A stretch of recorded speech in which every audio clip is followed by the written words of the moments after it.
Ongoing pa karon ang meeting for the preparation next week sa prayer rally. Ongoing karon ang assessment kung sa how wide when it comes to ang area magamit, specifically asa dapit o ang period niya, pang oras, pang start, o pila ba ka hours. Inaalam na ng Davao City Disaster Risk Reduction and Management Office kung gaano kalawak ang inaasahang pagtitipon ng mga taga-suporta ni dating Pangulong Rodrigo Roa Duterte sa kanyang kaarawan sa darating na March 28. Ayon kay Rudy Encabo, Assistant Department Head ng CDRRMO, may impormasyon na silang nakuha na may mga plano ng pagtitipon para sa kaarawan ng dating Pangulo.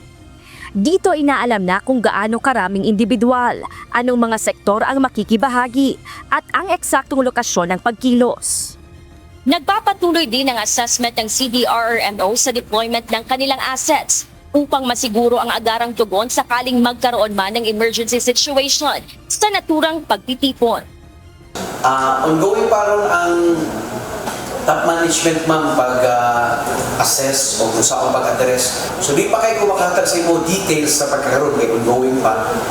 Kay ginatanaw pa o who are those sectors that will be joining and how wide, how hours. So gina-cluster pa karon sa ato ang safety and security cluster na top management kung saan siya pag-manage next week.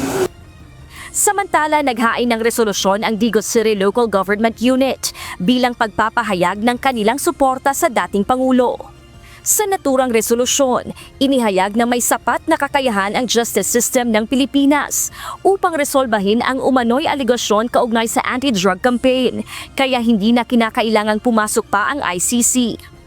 Nakasaad din dito na naniniwala silang ang mga hakbang na ginawa ni dating Pangulong Duterte ay para sa interes at kaligtasan ng mga Pilipino. Gladys Tuwabi, UNTV News and Rescue. Diyos ang aming sandigan, serbisyo publiko ang aming pinahahalagahan.